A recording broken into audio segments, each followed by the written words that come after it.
தலைநகர் டெஹ்ரானில் எண்ணெய் கிடங்குகள் மீது இஸ்ரேல் நடத்திய தாக்குதலின் கோர விளைவே இது. இஸ்ரேல் நடத்திய வான்வெளி தாக்குதலில் தெருக்களில் வழிந்தோடிய எண்ணெய்களில் தீப்பற்றி சாலை முழுவதும் தீப்படந்து காணப்பட்டது.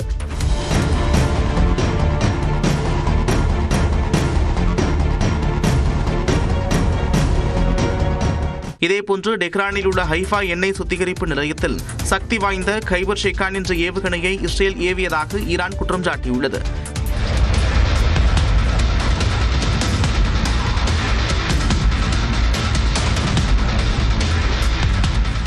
ஈரானில் உள்ள கெஷன் என்ற இடத்தில் குடிநீர் சுத்திகரிப்பு ஆலையிலும் அமெரிக்கா மற்றும் இஸ்ரேல் இணைந்து தாக்குதல் நடத்தியுள்ளது. இதனை கண்டித்துள்ள அந்நாட்டு வெளியுறவுத்துறை அமைச்சர் அப்பாஸ் 30 கிராமங்களுக்கான குடிநீர் ஆதாரத்தின் மீது அமெரிக்கா மற்றும் இஸ்ரேல் தாக்குதல் நடத்தியிருப்பதாக குறிப்பிட்டுள்ளார். இதற்கிடையே குவைத் விமான நிலையத்தின் மீது ஈரான் நடத்திய ட்ரோன் தாக்குதலில் பாதுகாப்பு படையினர் 2 பேர் உயிரிழந்தனர். மேலும் குவைத்தில் உள்ள அரசு சமூக பாதுகாப்பு அலுவலகம் தீப்பற்றி எரிந்தது.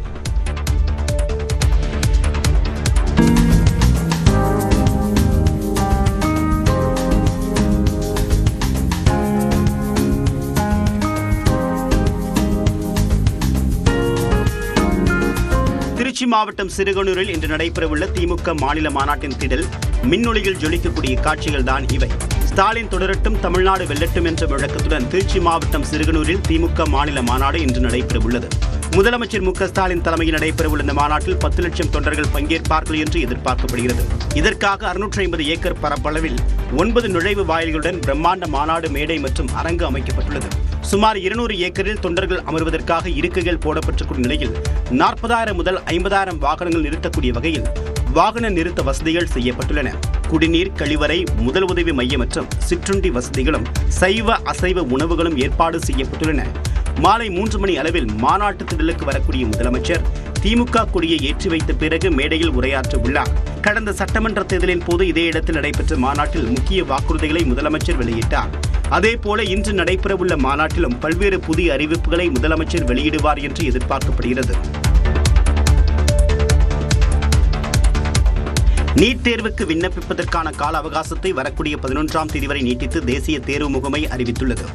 நாடு முழுவதும் அரசு மற்றும் தனியார் மருத்துவக் கல்லூரிகளின் MBBS, BDS படிப்புகள் மற்றும் சித்தா, ஆயுர்வேதா, யுனானி, ஹோமியோபதி படிப்புகள் மற்றும் கால்நடை மருத்துவ படிப்புகளுக்கு நீட் தேர்வு மூலமாக மாணவர் சேர்க்கை நடத்தப்படுகிறது.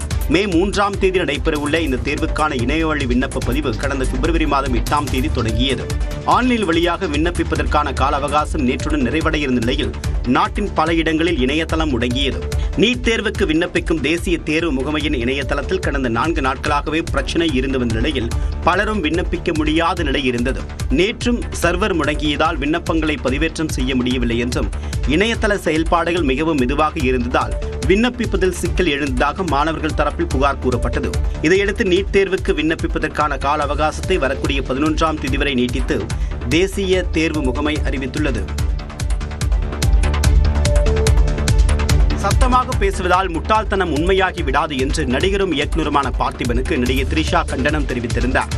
நடிகையுடன் விஜய் திருமணத்தை மீறிய உறவில் உள்ளதாக குற்றம் சாட்டி அவருடைய மனைவி சங்கீதா விவாகரத்து கோரியுள்ளார். இந்நிலையில் விஜயும் த்ரிஷாவும் ஒன்றாக திருமண நிகழ்ச்சியில் பங்கேற்றது சர்ச்சையாகியுள்ளது. இதற்கிடையே நிகழ்ச்சி ஒன்றில் பேசிய பார்த்திபன், குந்தவை இப்போது வீட்டுக்குள்ளேயே குந்த வைக்கப்பட்டால் நல்லது என்று குந்தவை கெட்டப்பில் காண்பிக்கப்பட்ட த்ரிஷா படம் குறித்து கருத்து தெரிவித்திருந்தார். இதற்கு தன்னுடைய எக்ஸ் பக்கத்தில் எதிர்வினையாற்றிய நடிகை த்ரிஷா, அடிப்படை அறிவு இல்லாமல் பேசப்படக்கூடிய தரம் தாழ்ந்த சொற்கள் யாரை நோக்கி வீசப்படுகிறதோ அவரை விட அந்த சொற்களை பேசுபவரின் தரத்தை தான் பிரதிபலிக்கும் என்று காட்டமாக பதிலளித்துள்ளார். மைக்கை பிடித்து பேசுவதால் ஒருவர் சொல்லக்கூடிய கருத்து அறிவார்ந்ததாகவோ அல்லது நகைச்சுவையானதாகவோ மாறிவிடாது என்றும் அது ஒரு முட்டாள்தனமான கருத்து என்றும் சாடியுள்ளார். ஒரு தனிநபரின் வேண்டுகோளுக்கிணங்க தன்னுடைய பெயரும் புகைப்படமும் அந்த நிகழ்வில் சேர்க்கப்பட்டது என்பதை அறிந்து கொண்டதாகவும் த்ரிஷா குறிப்பிட்டிருந்தார். நடிகர் த்ரிஷா குறித்து தன்னுடைய கருத்துக்கு நடிகரும் இயக்குநருமான பார்த்திபன் வருத்தம் தெரிவித்துள்ளார். எது நடந்ததோ அது தவறாகவே நடந்துள்ளது என்றும் இதில் வருந்துவதை தவிர வேறு வழியில்லை என்றும் குறிப்பிட்டுள்ளார். கேட்கப்பட்ட 20 கேள்விகளுக்கும் சற்றும் யோசிக்காமல் டான் என பதில் சொல்லிக் கொண்டிருக்கையில் த்ரிஷா அவர்களின் போட்டோ திரையில் வந்ததும் என்ன சொல்வது என யோசிக்கையில் குந்தவை குந்தவை என குரல் எழுப்பினர். உடனே வார்த்தை ஜாலமாக மட்டுமே குந்தவையை வீட்டிலேயே குந்த வைக்கவும் பிரச்சனை வராமல் இருக்க என கூற அரங்கமே கைதட்டியது. பெரும்பாலும் விஜய் ரசிகர்கள் அதை வெளியிட வேண்டாம் என கேட்டுக்கொண்டேன். ஆனால் யாரோ எடுத்த வீடியோ மூலம் அது வெளியாகி சிலருக்கு வருத்தத்தை ஏற்படுத்தி இருக்கிறது என்பதை உணர்ந்து அதற்காக நானும் என் வருத்தத்தை மனப்பூர்வமாக தெரிவித்துக் கொள்கிறேன்.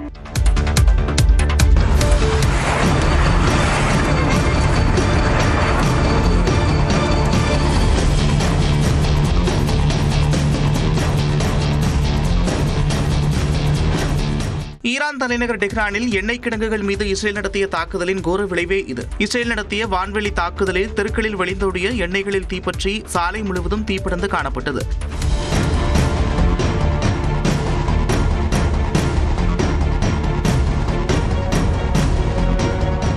இதேபோன்று டெஹ்ரானில் உள்ள ஹைஃபா எண்ணெய் சுத்திகரிப்பு நிலையத்தில் சக்தி வாய்ந்த கைபர் ஷெக்கான் என்ற ஏவுகணையை இஸ்ரேல் ஏவியதாக ஈரான் குற்றம் சாட்டியுள்ளது.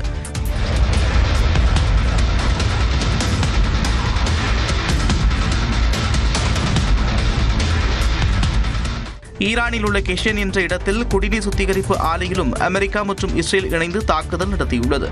இதனை கண்டித்துள்ள அந்நாட்டு வெளியுறவுத்துறை அமைச்சர் அப்பாஸ் 30 கிராமங்களுக்கான குடிநீர் ஆதாரத்தின் மீது அமெரிக்கா மற்றும் இஸ்ரேல் தாக்குதல் நடத்தியிருப்பதாக குறிப்பிட்டுள்ளார். இதற்கிடையே குவைத் விமான நிலையத்தின் மீது ஈரான் நடத்திய ட்ரோன் தாக்குதலில் பாதுகாப்பு படையினர் 2 பேர் உயிரிழந்தனர்.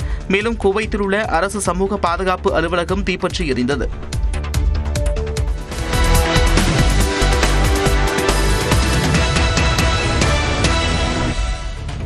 முக்கியமான மாவட்ட செய்திகளை விரைவு செய்திகளாக பார்க்கலாம். உலக மகளிர் தினத்தையொட்டி நெல்லை மாவட்டம் இடிந்தகரையில் 100க்கும் மேற்பட்ட பெண்கள் நடுக்கடலில் கேக் வெட்டி உற்சாகமாக கொண்டாடினர். திமுக வர்த்தகர் அணி சார்பில் ஏற்பாடு செய்யப்பட்ட இந்த நிகழ்வில் 5 மீன்பிடி படகுகளில் கடலுக்கு சென்ற பெண்கள் கேக் வெட்டி ஒருவருக்கொருவர் வாழ்த்துக்களை பகிர்ந்து கொண்டனர்.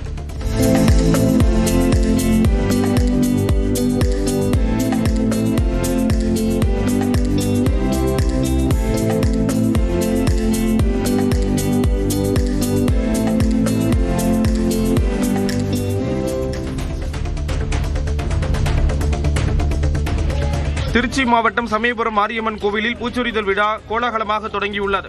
மாசி மாத கடைசி ஞாயிற்றுக்கிழமை துவங்கி பங்குனி மாத கடைசி ஞாயிற்றுக்கிழமை வரை 28 நாட்கள் பூச்சொரிதல் விழா நடைபெறும். முதல் நாளில் அதிகாலை விக்னேஸ்வர பூஜை, புண்ணியாக வாஜனம் மற்றும் வாஸ்து சாந்தி நடத்தப்பட்டு மாரியம்மனுக்கு காப்பு கட்டப்பட்டது. பின்னர் கோவில் பணியாளர்கள் மற்றும் பக்தர்கள் யானை மீது பூக்களை கொண்டு வந்து அம்மனுக்கு சாத்தினர்.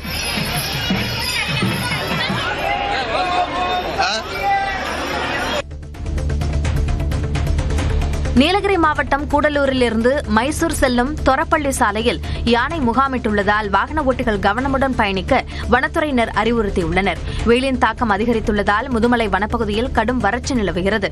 இதனால் வனவிலங்குகள் அடிக்கடி சாலையை கடந்து நீர்நிலைகளுக்கு செல்கின்றன. அந்த வகையில் தொரப்பள்ளி சாலையை யானை ஒன்று கடந்து சென்றது. வாகன ஓட்டிகள் ஆபத்தை உணராமல் அந்த யானையை புகைப்படமும் வீடியோவும் எடுத்தனர்.